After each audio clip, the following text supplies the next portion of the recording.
Back in March of 2020, I appeared on Fox News. It was actually opposite William Bennett. He's the former Secretary of Education of the United States under Ronald Reagan. I think he was there from 1983 to 1987. In preparing for the Fox News town hall meeting, I learned both Bennett and Reagan were former Democrats. In the United States today, it's very common for people to change the narrative they tell themselves regarding economic philosophies based on experiences, education, self-interest, not only today, but during their lifetime. This is a big reason why I believe American exceptionalism is alive and well. So don't pay attention to the noise. If you're an American who doesn't agree with me and you're unwilling to ask yourself tough questions, you may believe that America is in a state of emergency. Today, I'm walking to 29 St. John's Place to capture some symbolic effect. So 29 St. John's Place is the house Kitty Genovese grew up in.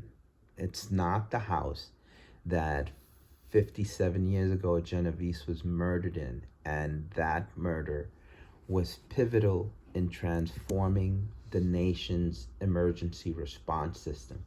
You see, before this happened, there was no 911 emergency phone service nationwide in place. There were just a bunch of arbitrary numbers that people would have to call, and there wasn't a centralized system. And the legislation for that, thanks to this, the attention the Genovese murder drew, picked up steam and passed 7 years later in 1971, because she was murdered in 64. So in that spirit, I asked the question, is American democracy in need of an emergency response system in 2021? Most of us are used to thinking very highly of democracy. But is voting in the United States during an election a skill, or is it a random intuition? If it's a skill, how can we systematically teach it to more people? Letting citizens or the citizenry vote without an education is as irresponsible as letting them jump out of an airplane without a parachute. In this country, we have given the vote to all people without connecting it to that of wisdom. How can this continue to create a sustainable democracy, meanwhile simultaneously discouraging political activity or practices that seek support by appealing to the desires and prejudices of ordinary people rather than using rational argument? I'm the thing that jumps out at me is what happened in the Capitol this January. All those Trump supporters storming the Capitol in January. So it's not just Republicans; it's both parties. Many politicians, economists, even rock stars in America assure they know what policies will help end poverty, especially in the developing world. Yet, despite their confidence, it seems that much of the developed world's thinking towards poor nation is based on false ideas. One fallacy that's popular amongst Western policymakers is that the causes of poverty in the developing world are structural. So structural causes include an inhospitable climate, being landlocked, or having a difficult terrain. However, if you think about it, if this were the case, then wouldn't the landlocked mountainous countries of Austria and Switzerland struggle economically? Another misplaced misconception or Western theory is that developing countries lack the dynamic entrepreneurial spirit of the developed world. Yet, this is simply not the case. Self employed people in developing countries make up 30 to 50% of the workforce, whereas in the United States, only 10% of the workforce is self employed. So you cannot possibly argue that non Western countries lack entrepreneurial spirit. Westerners who question why developing nations remain poor should look for their answers closer to home. The fact is that the Western free market policies imposed on the developing world are a huge reason for their poverty. So the sins of our grandparents are the sins of our parents. So this parent in particular, this grandparent in particular, even though they did some good, depending from where you look at it, I'm thinking Margaret Thatcher and Ronald Reagan, the laissez-faire, the free market idea, the Chicago Boys and Milton Friedman. For example, in the 1960s and 1970s, the countries of sub-Saharan Africa were experiencing decent growth. This was because their government protected their economies. Domestic industries was subsidized and protected from outside competition.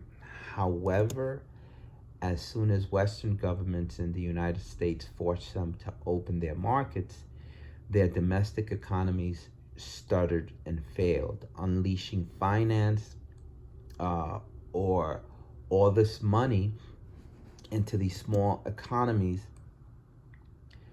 had mixed effects and all this money enormously increased the power of the mobile shareholders in pursuit of short-term profits and high dividend.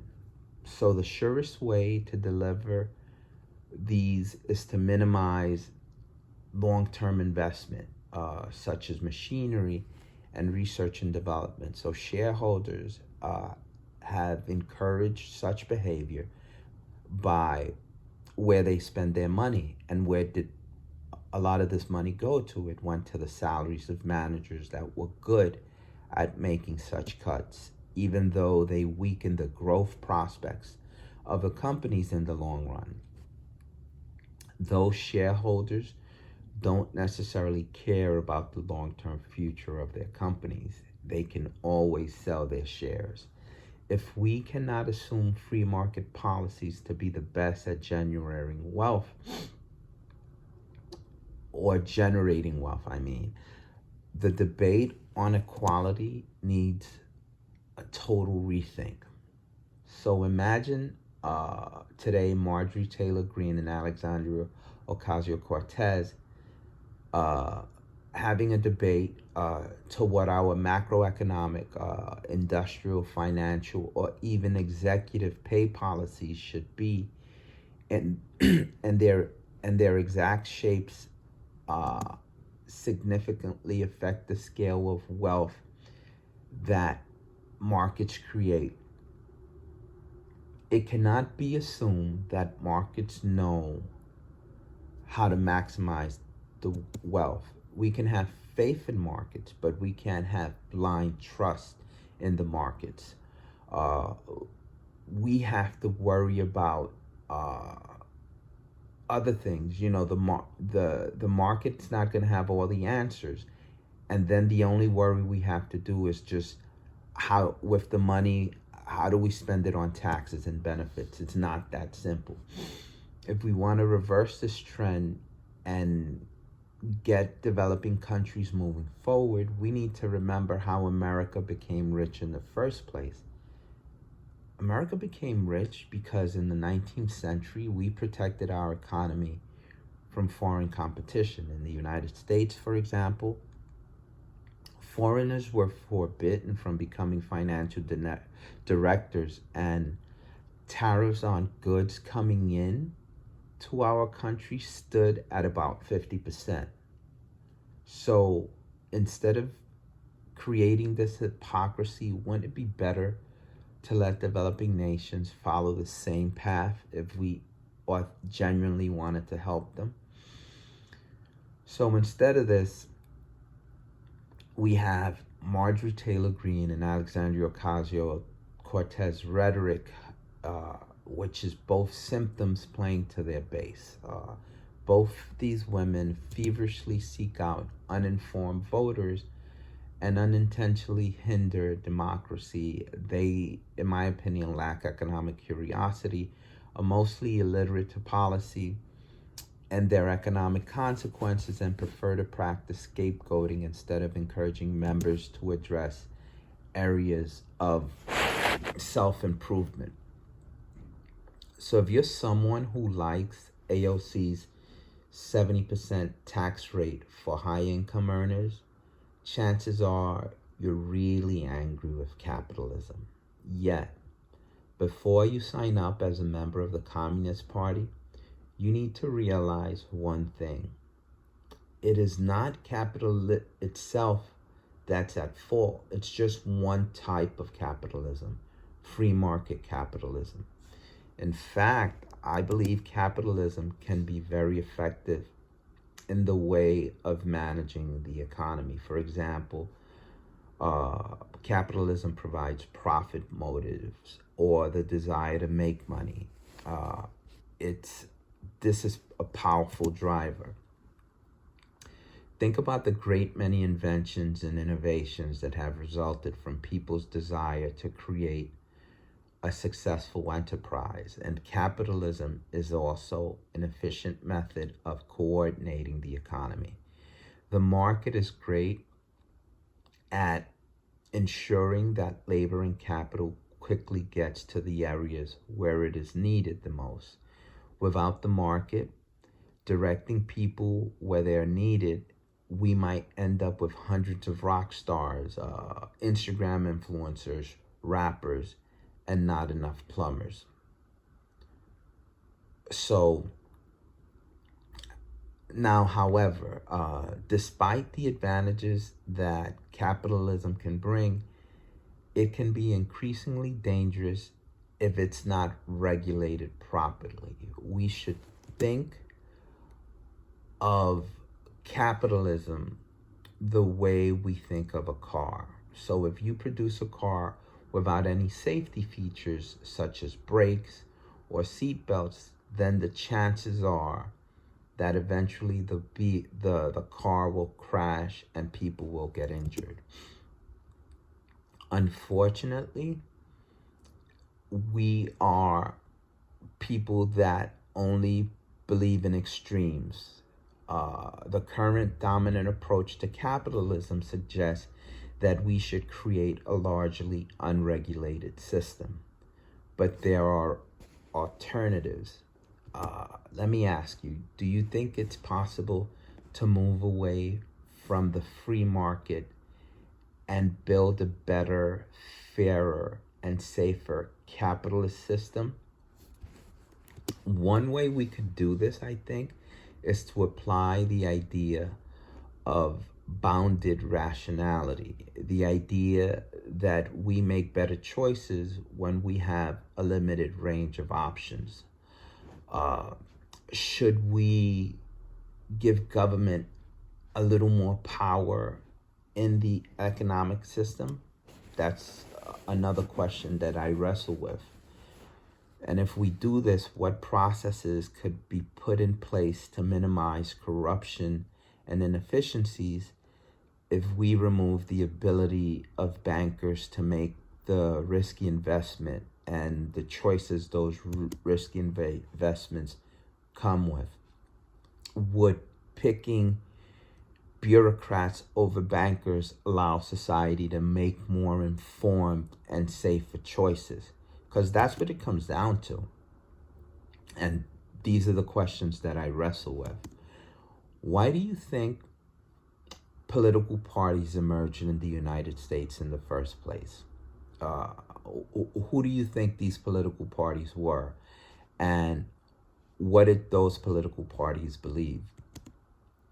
A political party is a group of people that simply have similar political goals and opinions. This happens when two or more groups of people have opposing views and both want to gain power. You know, any group could get together, but once they want to gain power or their voices be heard, that's when the shift and the friction happens. This is something that George Washington was aware of. That's why he made sure to fill his cabinet with people who had different opinions in order to make more informed decisions as president. But Washington warned us that political parties agitate the community with ill-founded jealousies and false alarms. They kindle animosity of one part against the other, torment occasional riots and insurrections.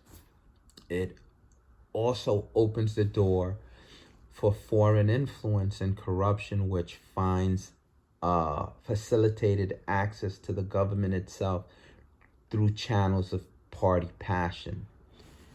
So Alexander Hamilton, he's considered the founder of one of the first parties, the Federalist Party. The Federalists favored a strong federal government and a loose construction of the Constitution. In other words, the Constitution should be interpreted broadly. Hamilton used this argument when he defended the creation of the banks of the United States. The Federalists supported the growth of business and advocated for protective tariffs, the infant industries in particular. They also supported alliances with Great Britain. Their policies tended to support the wealthy. Federalists found most of their support in the northern states. Thomas Jefferson is considered the founder of the other party, ironically, the Democratic Republican Party. That's right, the Democratic Republican Party. I'm not making this stuff up. Jefferson's party favored strong state government, and the powers of the federal government should be limited to what was explicitly stated in the Constitution, or a strict construction of the Constitution.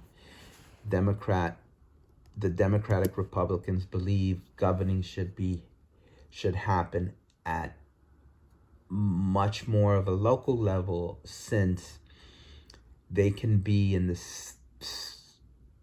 dealt better in the state level more efficiently. Because of this, they supported state banks instead of national banks. They supported free trade with Europe and wanted alliances with France after their support in the American Revolution. So Jefferson and the Democratic Republics, they supported agriculture and the small farmer, and most of their support came from southern states. Over time, in the United States, these political parties would evolve, disappear, and new parties would emerge. So when I go for my walks, I often think about how there is simply no way of providing factual, unbiased answers to the really big issues facing society. News organizations, the media that fault their neutrality, forget that neutrality is simply impossible vis-a-vis the real urgent questions confronting our civilization or confronting America. The word bias is ultimately simply alludes to the word bias simply alludes to the business of having a take on existence. One may have a better or worse take, but one needs to have a take. One needs to form an opinion. One needs to eventually to tackle the question of what is important, just, and worth striving for. So if news or information or even philosophy are to matter to us, really matter to us, they will happen to have to be presented to us by organizations that have tried to think through the end of human life, that have a vision of where we're trying to go as a species, and that have somewhere articulated their answers to their audiences. So the issue is not there for the illusory and timid one between bias and fact, but between better and worse varieties of bias. So no matter if I do all the walking in the world, I won't be able to fix this, but I seek that human constitution which is attended with the least or most pardonable inconvenience. I'm not saying my approach is perfect, but life is too short for an infinite sequence of questions and questions of questions and questioning of questioning of questioning. One eventually has to start from somewhere. I've determined we are only as good as the laws and processes we have in place. Action based on true beliefs aren't guaranteed to be better than actions based on false ones. But they're much more likely to. History has taught us actions based on false beliefs go well only by luck. Although empirical knowledge constrains the attribution of essential properties, results are more often reached through a subtle interplay of logic and imagination. So that's what separates us from other creatures. We have an imagination. The purpose of belief is to be one of the important guides to practical action. Belief provides a direct prompt to action, and by itself, it's the regulation of inquiry. It gives speed and economy to reaching a decision. So our intention, our politics are tied into the things we believe. We try to rationalize the things that we believe. We try to present arguments for narratives and things that we already believe and are buying into. So we argue strongly because we believe in them. If that wasn't the case, one would have to be selfless and egoless to give perfect guidance as to where to draw the line, since it exposes your preferences and biases. On occasions, lines are drawn. Individuals would probably draw lines in different places. But as soon as you admit that the extreme is not possible and that a line has to be drawn, you are on your own argument done for, since you're trying to persuade us that as soon as one moves an inch in the planned direction, you're necessarily launch on the slippery path which will lead you in due course over some imagined cliff. So normally, we resist this. We hate being made to feel small. We can't stand to be reminded of our insignificance. We get affronted and we get resentful. By embracing our insignificance, I think the individual can be less personal about disagreements once one realizes that one is only saying that one's point of view is more probable than one's opponent, not that one is certainly right and he or she is certainly wrong. Relativism discourages people to embrace their insignificance because the beliefs are not false from the point of view of the believer. In other words, fallibilism gives us pause by reminding us we may be wrong. It emphasizes the risk that we are acting or could be acting on false beliefs, which is something that makes you pause and makes you think. Even from a scientific point of view, there is far too little rational argument and use of evidence. In politics, not so much.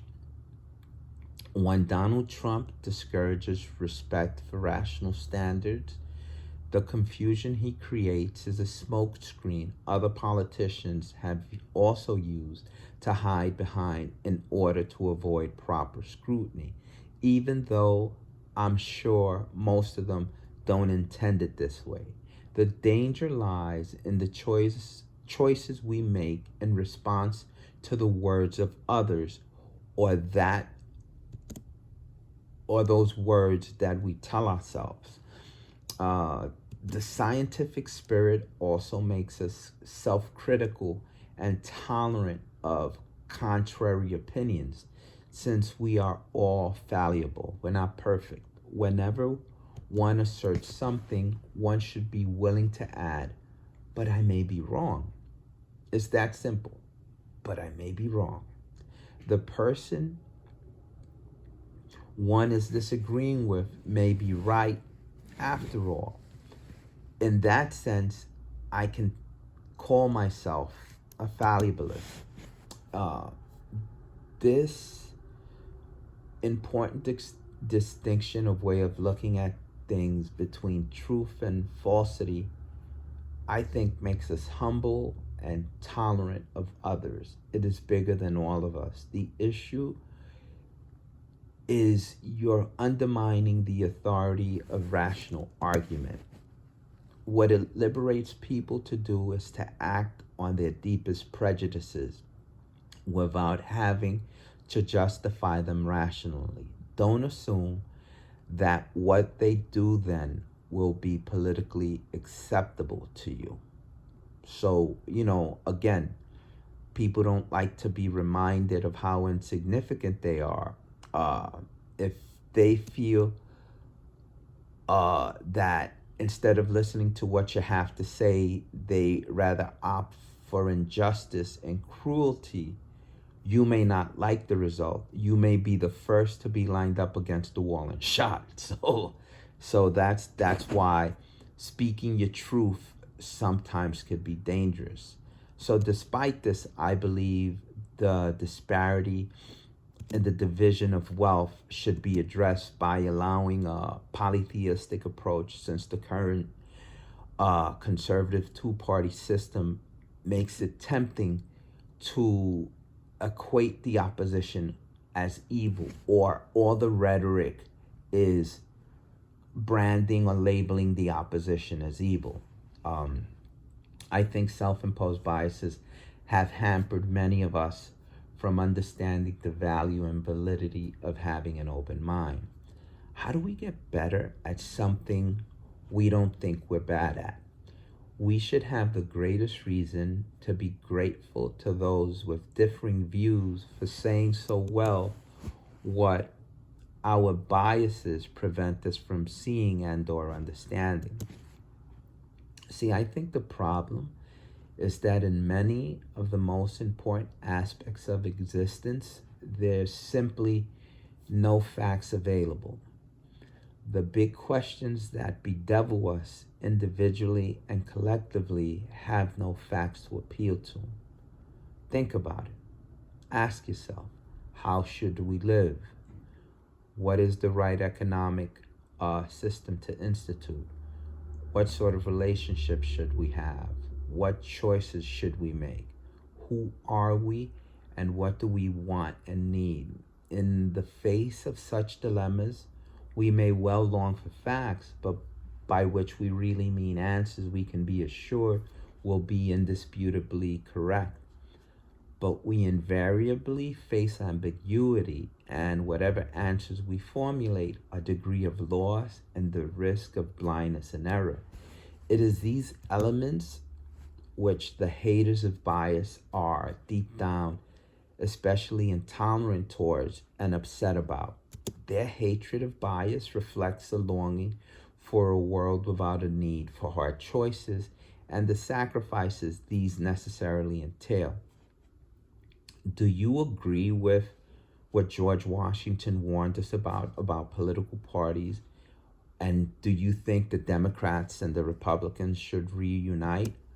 Or do you think political parties are a necessity in American democracy?